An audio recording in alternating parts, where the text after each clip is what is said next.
He graduated, and Elijah's here with his girlfriend, and guess what? They found love at camp last year. I'm saying it's possible, but some of y'all need to dial it down a little bit, is what I've heard. All right? Thirsty is never attractive. That was for free. Okay? I want to ask a question as we get started, and I want to ask, raise your hand if you like roller coasters. If you like roller coasters, cool. Yeah, when I was your age, I loved roller coasters, and then as I got older, weird things happen. You get weird headaches, your heart does weird things, and then you think, I can't do roller coasters anymore. But here's the thing about a roller coaster. Whether you like it or not, at some point in time on the ride, you're feeling amazing and exhilarating, and this is the best thing that you've ever done. You're so glad you're on it. And then another minute, you're thinking, I wish I would have never done this. I'm going to die. I'm never going to see my mom again. This was the worst decision I've ever made. Your lunch comes up. Like, whatever happens, that you're like, why did I do this? It's like 17 seconds of like awful and awesome, right? And just this past week, my son Elijah and his girlfriend McKenna went to Knott's Berry Farm, and they went to go on a roller coaster that Elijah had gone on years ago when he was younger, and he felt ready for.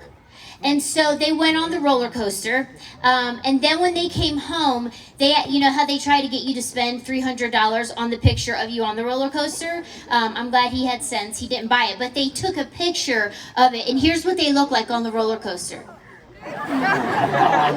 Elijah is regretting every decision he's ever made in that moment.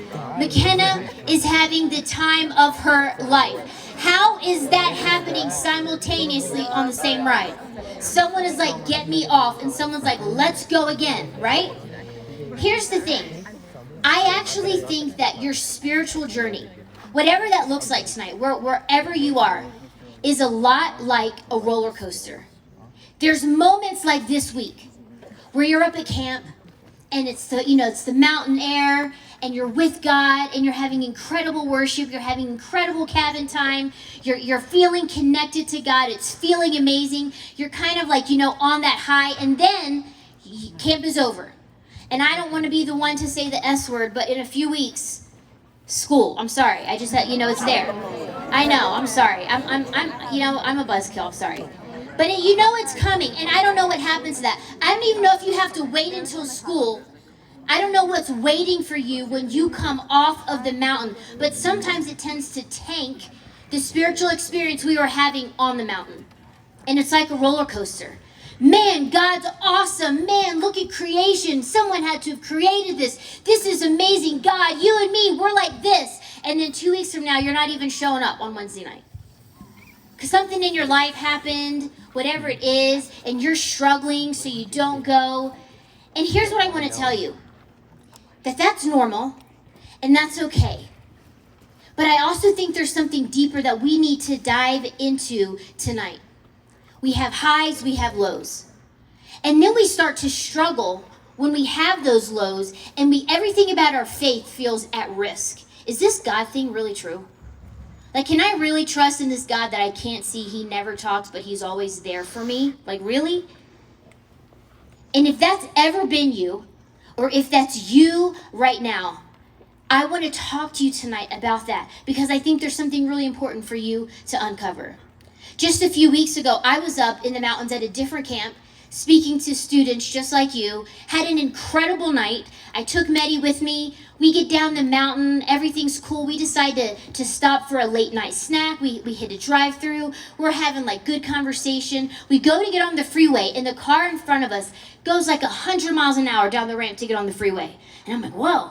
And there's road work happening. So there's 2 lanes on the freeway. One of them is filled with road work. There's only one that's open, and there's cones lining up this lane, and then there's the median. So you've got 1 lane. And by the time I get down there to get into the lane, the car in front of me had like obliterated half the cones. I'd seen one go up in the air, and the road workers are even like honking the horn on their truck to let people know, hey, it's dangerous down here. And I'm going 50, 55, 60, 65. I'm getting up to like freeway speed, and there's a cone right in the middle of my lane, and I've got a quick choice to make. If I go right, I hit the road workers and the cones. If I go left, me and Medi hit this median going 65 miles an hour. And all of a sudden I go, I'm going to try to miss it as much as I can. But I swerved, and I didn't get the whole thing, but man, we took that cone. And as soon as we hit it, my car started making noises that let me know my car was jacked up. And now I'm like, I've got to get to an exit because I've only got one lane. So if I just shredded my tire, there's nowhere for anyone to get around me. And I'm literally praying, Jesus, please get us to an exit because they're doing more road work. I drive for like another 5 minutes, which felt like an eternity, to get to an exit. Finally get to an exit, get to a parking lot. We get out. I can't drive my van any further. It's done. It's toast. I'm still 35 minutes from home. I call my husband. We're at like 11:30, 11:45 now. And I'm starting to freak out. Are we going to have to tow this? I had to go back up the mountain the next night to preach again. And I'm starting to kind of like have a panic attack. I'm not okay. My late night snack now tastes like crap. The whole night felt like ruined. My husband, being the knight in shining armor that he is, grabs some tools, drives out there. It takes him 30 minutes to get out there. By now, we're like after midnight. He's on the ground trying to do what he can to get my van just drivable, just to get it home. He does about 45 minutes worth of work, and then he's like, you can drive it home, and I'll make it home. Follow him home. I get home. We're at 1 a.m. now. And I know that 1 a.m. for y'all is fine. I'm done, okay? I'm done. And I'm like, God, I just need a good night's rest. If I can just get a good night's rest, I'll recover, bounce back, I'll have fresh energy to write this message for tomorrow, get a shower, get to bed. I'm still like, trying to calm down. Start to fall asleep, no lie, we lose power. And now I'm starting to get a little angry with God, right? And I'm laying there for 2.5 hours sweating, laying in bed, not sleeping. To be real with you, I started to say, really, God? Like, I'm up on the mountain, trying to serve you, trying to give your words, trying to influence students, and my car's done, don't know how much that's going to cost. Now I got to write a message, I'm getting no sleep. Like, really? Because this just felt pretty awful. And to be honest with you, that's when you start paying attention to God too. When something in your life just isn't right anymore. When my car was fine, I was just going to drive home. I mean, I was grateful, but I wasn't really thinking too much about God. And when things get really bad, like that night wasn't awesome, but was it terrible? No. Am I fine? Yes. But what about the really bad things? What about the things that make you go, seriously, God? My friend's mom dies of cancer? God, I'm bullied every day, and you're supposed to care? Things start to happen. My parents, your parents, all of a sudden, they don't love each other anymore and they're divorced. Really, God? This is life for me now? And when you get to that place, you begin to struggle. And you begin to struggle with your faith because what is really true about God? Here's why I want to talk to you about this tonight. Here's why it matters so much. Because 66% of students, when they hit 18 to 22 years old, they walk away from church. 66%. That's over half of you right here in just a little bit. 18 for some of you is already here. 20, 21, 22, it's going to be here before you know it. They say, nah, God, I'm good. Camp was awesome. That was good, but nah, God, I'm good. I'm good now. And my question for them is, I wonder what their faith was actually like what their relationship with God was actually like. And that's my question for you. What does your faith look like when your parents don't make you go to church? Who is Jesus to you when you're not at camp? What do you want it to be? Who do you think he really is? If you're struggling, it's okay. People in the Bible struggled. And here's why that's significant, because people in the Bible didn't have the Bible. Sometimes when you struggle, someone can give you a verse. They couldn't do that to people in the Bible. And in the Old Testament, there's a man named David. God chose him to be the king of Israel. David was pretty legit, a warrior, a soldier, had killed bears with his bare hands, which apparently would come in handy this week is what I'm hearing. But he was pretty legit. God chose him. God picked him to lead Israel. God said, I will be with you, David. He gives him a promise. But look at some of these verses. when David was struggling. In Psalm 13:1, he says, God, you've ignored me long enough. He's calling him out. I've looked at the back of your head long enough I've carried this ton of trouble. I've lived with this stomach full of pain. How many of you have been in a place where your anxiety is so bad you have a stomach ache? You just don't feel good. You're so angsty inside because of something that's going on. Again, he's a warrior. He's like a man's man. And in Psalm 6, he says this, I'm worn out from sobbing. All night I flood my bed with weeping, drenching it with my tears. David is not okay. And then we get to Psalm 22. And David doesn't even say, God, this is how I feel. Or God, it seems like. This is what he says. He says, my God, why have you abandoned me? Why are you so far away when I groan for help? David is saying, God, where are you? And some of you tonight, you're sitting here asking that same question. God, where are you? You're going back in your mind to something that's happened to you and you're wondering, you're good? That was good? I'm placing my faith in you when you know that I'm going through that, when you know I've been through that. Even though David knew and had experienced God's goodness, he was still struggling. And he was still struggling with doubt. God, are you real? And God, if you're real, are you good? Because this, whatever your this is bad. When I think about two things that cause us to struggle with doubt, myself included, things that make me go, I don't know, God, this is a tough one. It's the problem of pain, and it's the existence of evil. When you're doubting, when you're struggling, when your faith feels fragile, so many times it's because of something painful or it's because of something evil. Years ago, I was invited to sing at a funeral for a 5-year-old boy who drowned the day before he was supposed to start kindergarten. I couldn't make eye contact with anyone there. I didn't know him. I didn't know his family.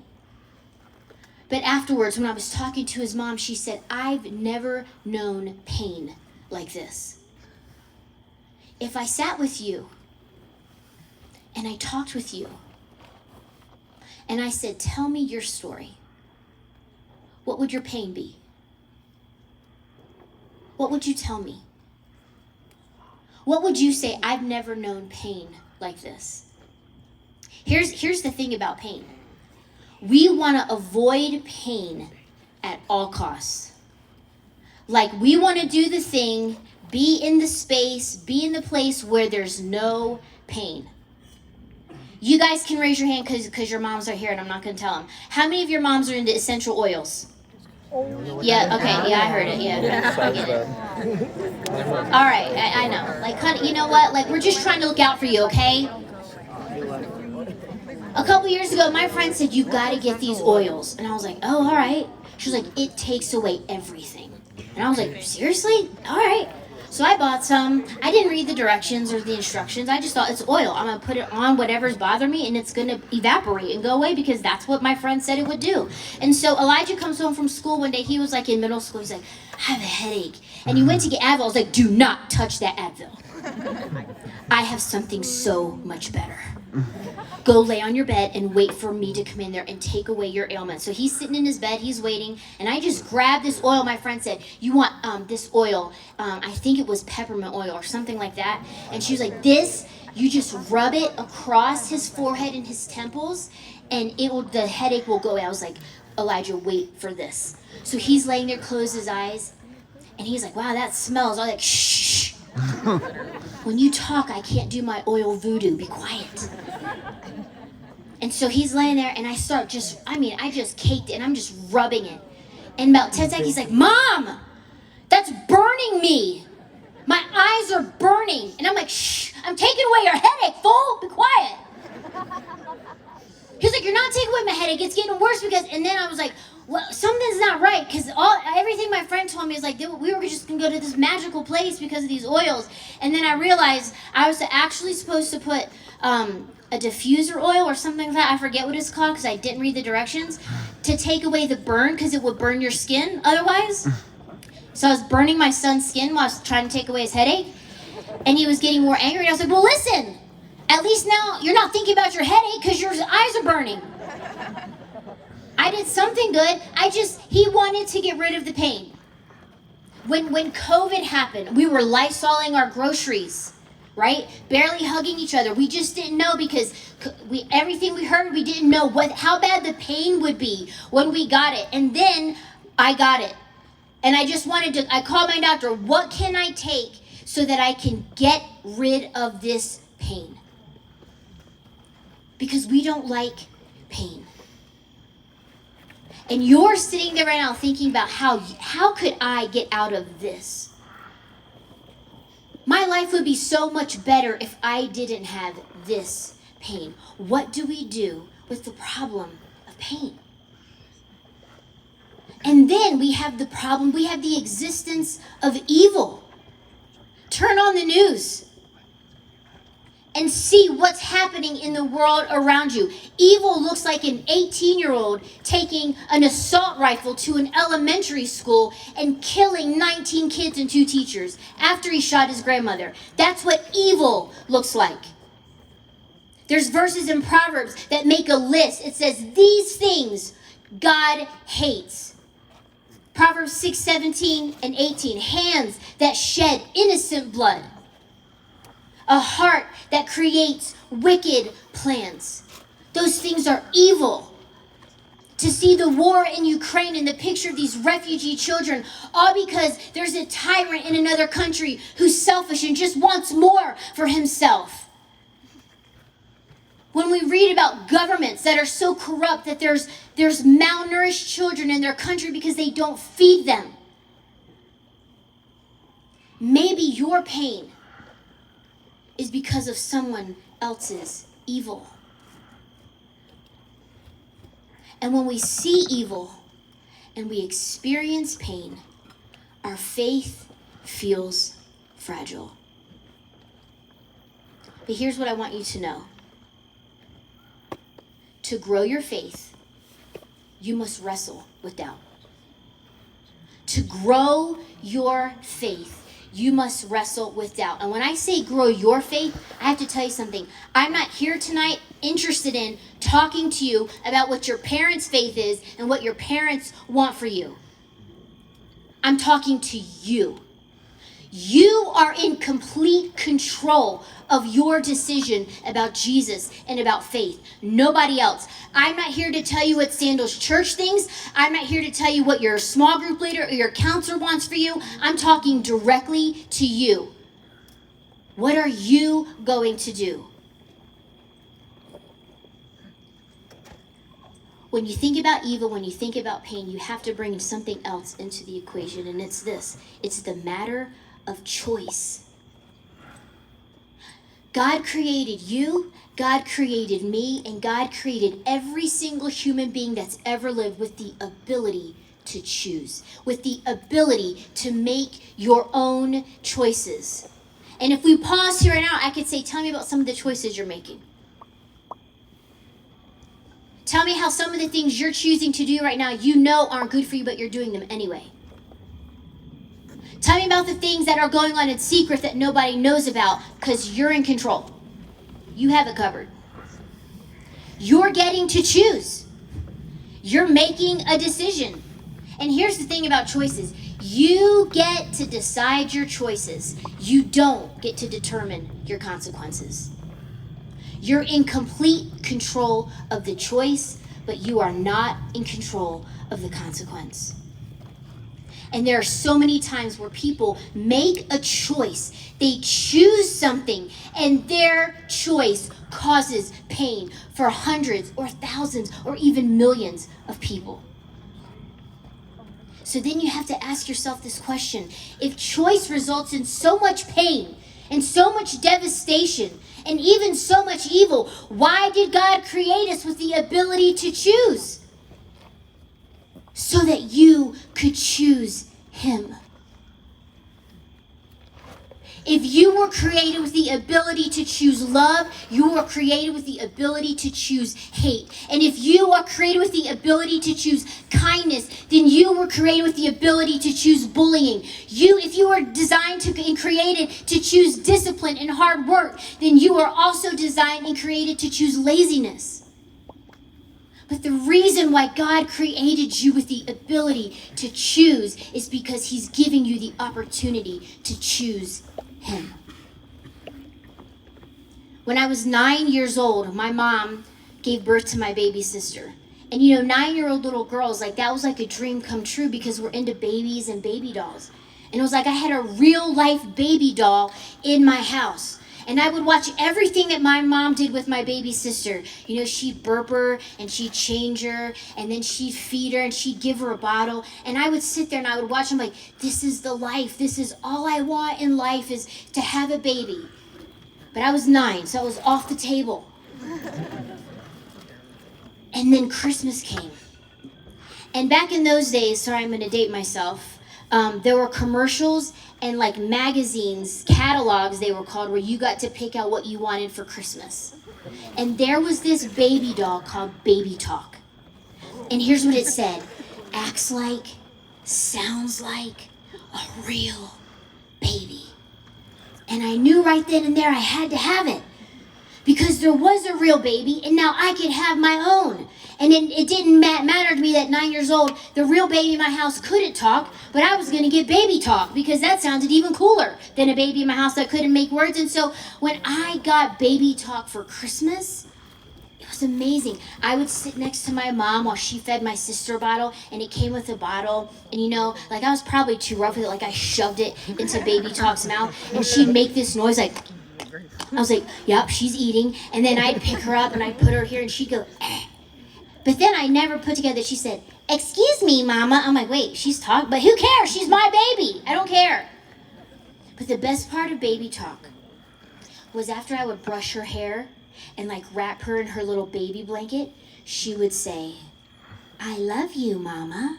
Oh my gosh. I was like, oh, this baby. That baby didn't love me. That baby, right, but it filled something in me because I was like, oh, I wasn't receiving love from that baby. That baby was programmed in a factory somewhere to make all my dreams come true, even though my dreams were dumb. That's just what happened. I wasn't really receiving love because that baby wasn't choosing me. That baby didn't have the opportunity. Listen to me. God didn't want a world full of robots. He didn't program you in such a way that you just respond and walk in whatever direction he tells you to and not. He doesn't. He didn't. He created you with the ability to choose. And here's what that means. It means that the God of all gods opens himself up to be rejected. But he also opens himself up to be wanted and to be loved. Listen to what he says in Revelation 3:20. He says, look, I stand at the door and knock. And if you hear my voice and open the door, if you choose to, I will come in. And listen to the verbiage, and we'll share a meal together as friends. Jesus created you with the ability to choose him, and when you choose him, he says, I'll move in. I'll come close. I'll be near. There is no simple answer to the pain and evil of the world. And even talking about choice doesn't cover everything. You know what you have to believe? That there's no way we can ever make sense of all of the pain and evil in the world. But the best news is that this world that's full of pain and evil is not the end. This world is going to come to an end, and a new world will begin, and it won't exist over there. But while you're here, you have purpose, And the answer to pain is in the promise. I want you to listen to these words. Hebrews 13:5. For God has said, I will never leave you or abandon you. Maybe when I talked to you about your pain, whatever came to your mind, maybe it was someone abandoning you. Maybe it was someone choosing you and then changing their mind. Maybe it was someone telling you they loved you, but it was really abuse. God says, I will never leave you, and I will never abandon you. Jesus makes another promise. He says, I told you all this so that trusting me, you'll be unshakable and assured. Listen to these words, deeply at peace. Some of you just need, and some of you just want to feel peace. But listen to the rest of that verse. In this godless world, you will continue to experience difficulties. But take heart. I've conquered the world. Hang on, he's saying. Hang on. Don't lose hope. This isn't the end. And I'm here. He gives us promises of comfort. He gives us promises of presence. And then he gives us a promise of the future. In John 14, he said, my Father's home is designed to accommodate all of you. And if there were not room for everyone, I would have told you that. I'm going, he says. Listen to the words of Jesus. I'm going to make arrangements for your arrival. I'll be there to greet you personally and welcome you home where we will be together. Here's what he's saying. Sometimes life is going to suck. Sometimes, a lot of times, it's not going to feel like camp. But your faith doesn't have to be shaken, and your faith doesn't have to be fragile. Your faith can be strong if you choose to believe that Jesus is who he said he is and the promise of the future that he has for you. At the end of the day, here's what it comes down to. And the same David who wrote all of those prayers in Psalms where he was like, God, where are you? David wrestles and he struggles, and then he writes these words. God has set his throne in heaven. He rules over us all. He's the king. You know what David's saying? He's saying God is sovereign. And here's what sovereign means. It means possessing supreme or ultimate power.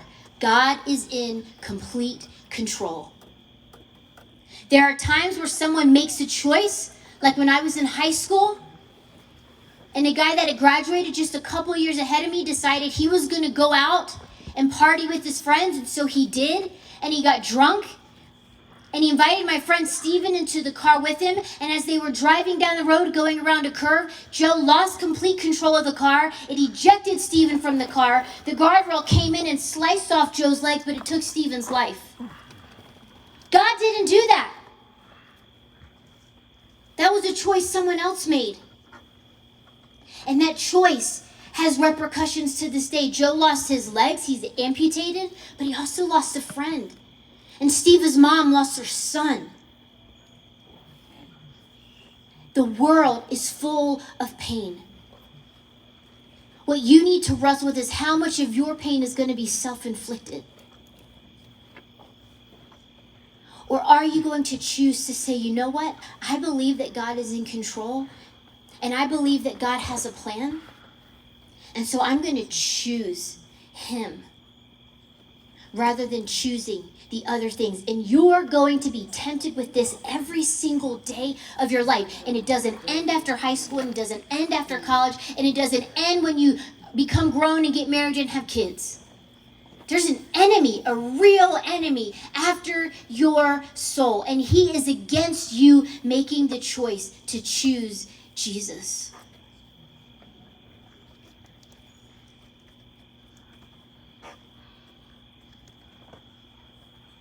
I want to show you a picture of a family that is very close, near and dear to my heart. This is a lawyer family. This was taken several years ago. Susie in the middle, she's my best friend. 6 kids, 2 sets of twins. She is a beast. Because that's hard. for in case, we're not talking about that tonight, but anyway, just so you know. Kevin, her husband, is an orthodontist, really loved in the community. They had just a beautiful home, and just like if there's a perfect family out there, it'd be the lawyers. They just, Susie was a great mom, 6 kids. Their kids are just like the best. They've got 2 dogs that look like that. No mutts for the lawyers. Like they had to, they just had like the fully bred, whatever those dogs are. And everything about their life from the outside just looked perfect. And one day when the kids were just about this age, they were just maybe a year or 2 older than this, it was just an ordinary day, like that we would have any time. Susie was teaching at a school that they went to. It was a private school, and Kevin had the day off, and he was picking all 6 of them up from school, and they were going to get haircuts for the boys. Kevin was going to grill salmon that night. He'd already laid it out and all the spices and everything in the kitchen. It's just ordinary, like an ordinary day. They go get the boys' haircuts.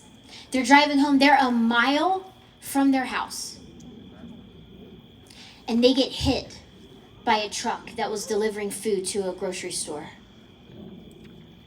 And when the impact happens, the kids thought Kevin had like passed out in the front seat, because all 6 of them were still awake. And then a fire breaks out in the back of their truck, but it's mangled to the point where they can't get out. And it just so happened that there was a volunteer firefighter driving by the scene. He gets there. I mean, they didn't have a phone. The oldest one was 11. The youngest one was 5. They didn't have a phone. Their dad couldn't do anything. He puts the fire out and gets them out of the car. And he starts trying to call Susie, but she's in a teacher's meeting.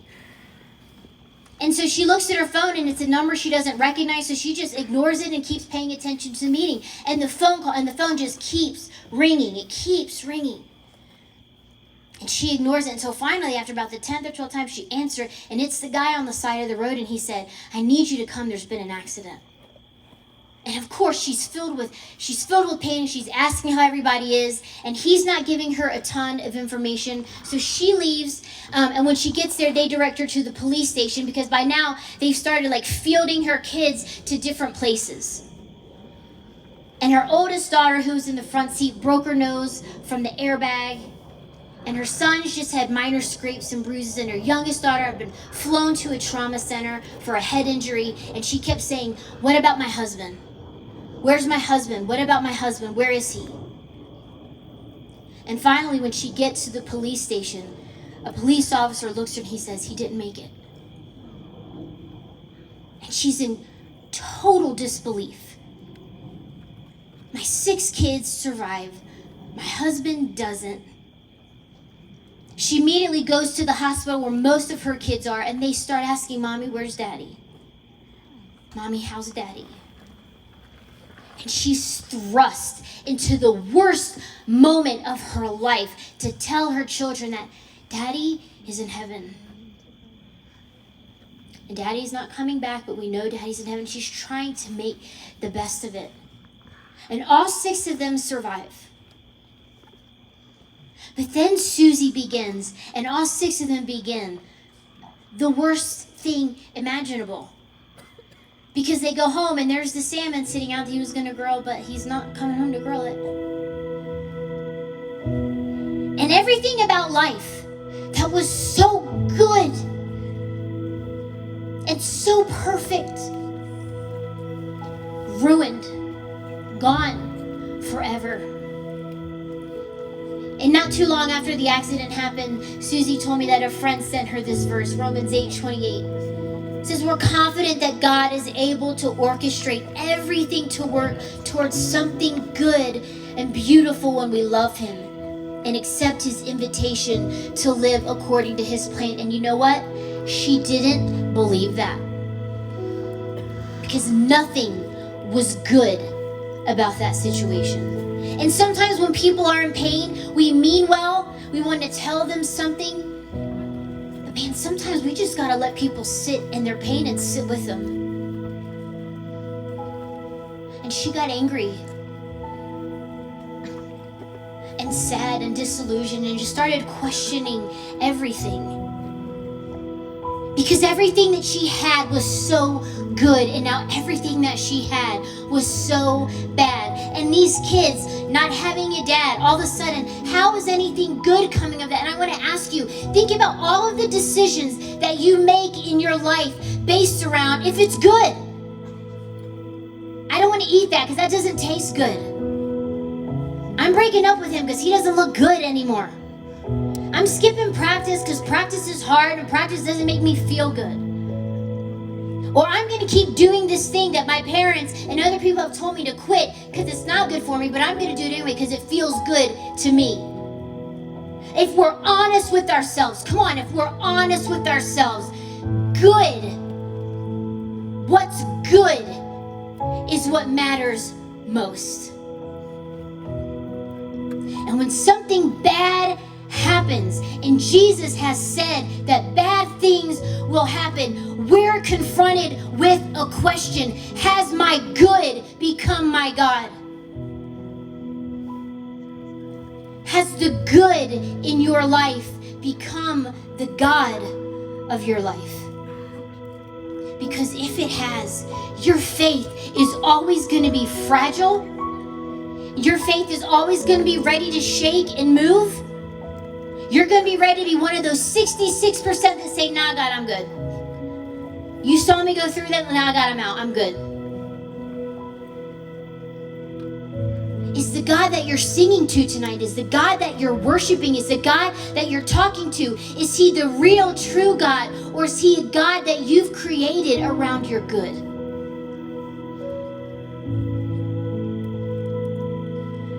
That accident was 14 years ago.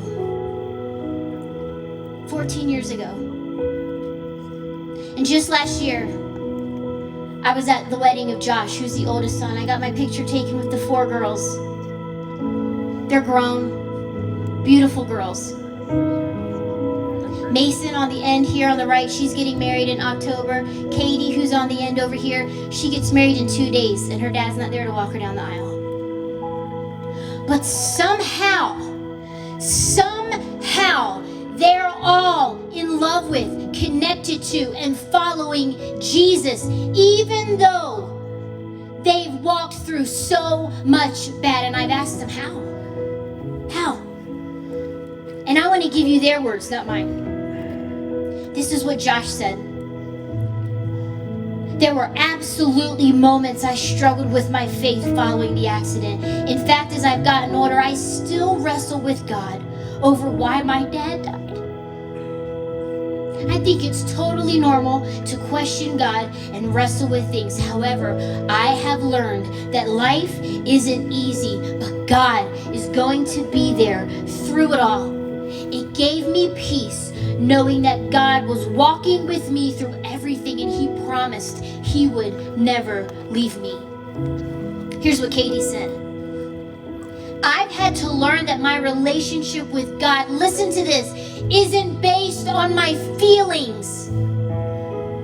I would go to camp and other events and I feel God in a unique way, but I'd go back to my regular life and I wouldn't feel those things.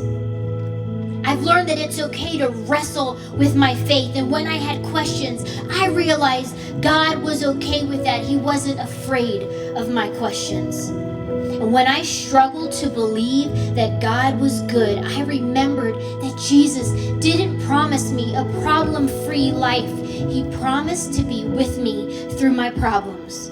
On the worst night of my life, God brought me through. I've learned that life is hard, but God is real. Here's what Mason said. I asked, why us? There were days I felt lonely and scared. But as I read the Bible, I discovered that God never promised an easy or perfect life. In fact, he promised the opposite. In this world, you'll have trouble and heartache and tragedy.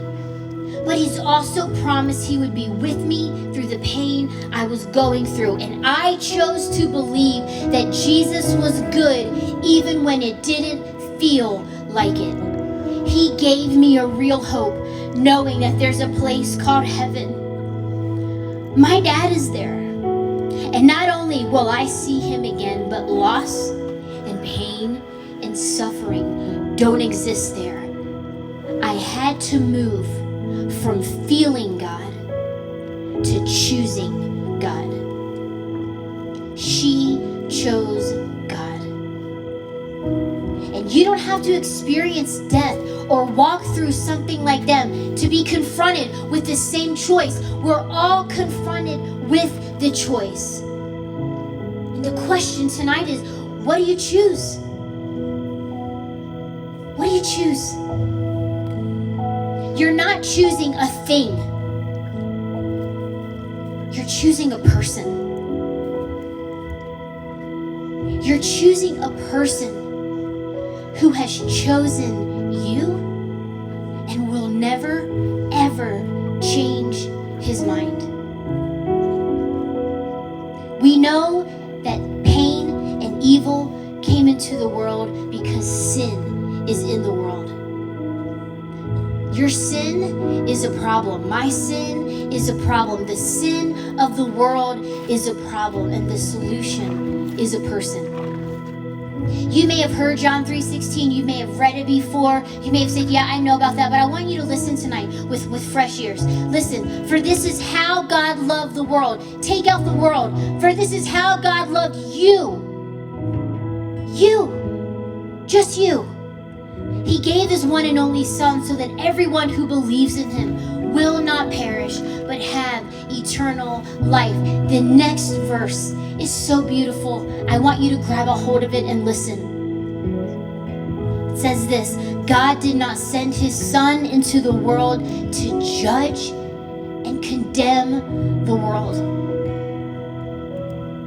Even the sin you're thinking of right now, the thing that you're doing that your parents don't know about, Jesus knows.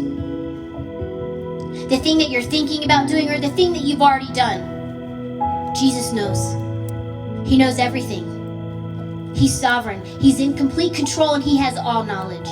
And knowing everything about you, every single thing about you, the things that you wish weren't true, the things that you wish you could change, the things that you wish, the things that you think make you ugly or unacceptable or uninvited. Jesus knows every single one of those, and he says, I choose you. And tonight he opens himself up to be chosen or be rejected, but he's asking you this question: do you choose me? Do you choose me? I came to be close to you. I came to be near you. I came to take care of the problem you can't do anything about, and that's your sin. And I just want you to know it's okay. I'm taking care of it. It's on me. My friends endured a terrible, hurtful, painful night. You may have endured a painful, terrible, hurtful night, and I want you to know Jesus endured a painful, terrible night for one reason: to love you, to give you the opportunity to choose him, and in so doing choose eternal life. And he doesn't want you to struggle alone. He wants to be with you, near you, when you struggle. I want you, wherever you are, I just want you to close your eyes for a moment. And I just want you to have a moment with God. It's not about your friend and what your friend might be thinking you're doing. It's not about your counselor. It's not about what's happening later. It's not about anything right now other than just you and God.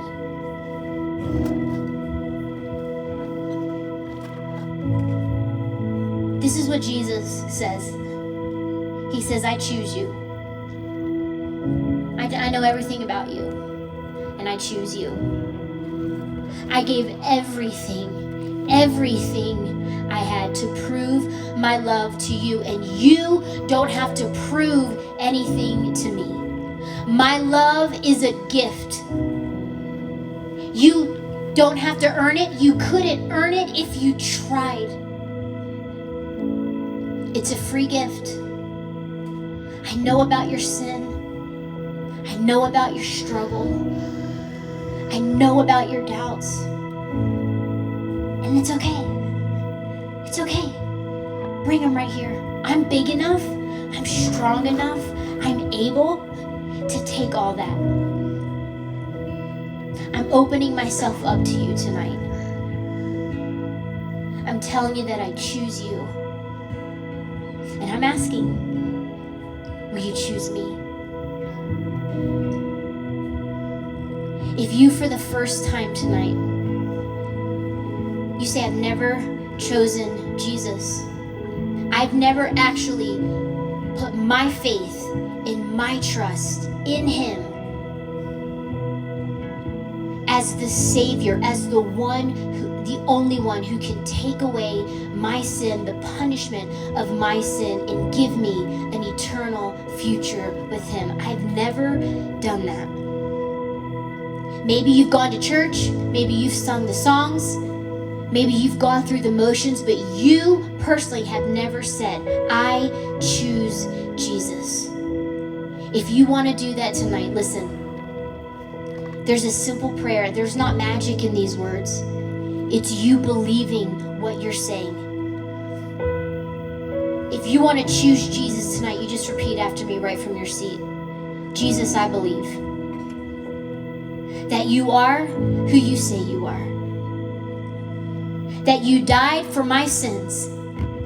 And that through your death on the cross, I can have forgiveness of my sins and eternal life. If you're choosing Jesus tonight for the first time, just stay right in your seat. Will you lift your hand? Just lift your hand. I choose Jesus. I choose Jesus. I'm not ashamed. Jesus has chosen me and I choose him. Lift your hand. Don't be afraid. Don't be scared. You chose him. You're choosing him. Man, that's awesome. I want to ask for some of you, maybe you're here tonight and you're like, I've chosen Jesus. I've chosen Jesus. I placed my faith in Jesus. But man, I've gotten so caught up in my own stuff. Man, Melody, it's like that roller coaster you talked about. When things are good in my life, yeah, me and God. When things are bad, yeah, I struggle. I don't show up. My friends are there. I'm not going. I wonder if tonight you need to make a decision to choose him again. If tonight you want to say, Jesus, the good in my life has become the God of my life, and that's not where I want to be, because I know that that's not right. I know that every good thing I have is a gift from you, and I also know that there's pain and there's trouble and there's anxiety and there's sadness in the world. And God, when things go bad or when something bad happens, I don't want to walk away from you. I want to do the opposite. I want to move closer to you. So God, tonight, I'm choosing you again. I want to leave that mindset. Maybe you have a sin in your life that has got a grip on you. And it feels so good. What you don't know is the enemy's using that very thing to destroy you. And tonight, Jesus wants to set you free. He wants you to move away from that and move to him. If tonight, if you want to say, I've chosen Jesus already, I placed my faith in him, but tonight, I'm choosing him again. I'm leaving that stuff. I don't want to be that person anymore. Tonight I'm choosing Jesus again. If that's you, will you just lift up your hand across this place? I'm choosing Jesus again. I'm going to ask all the leaders, all the counselors, if you would, just to come up here across the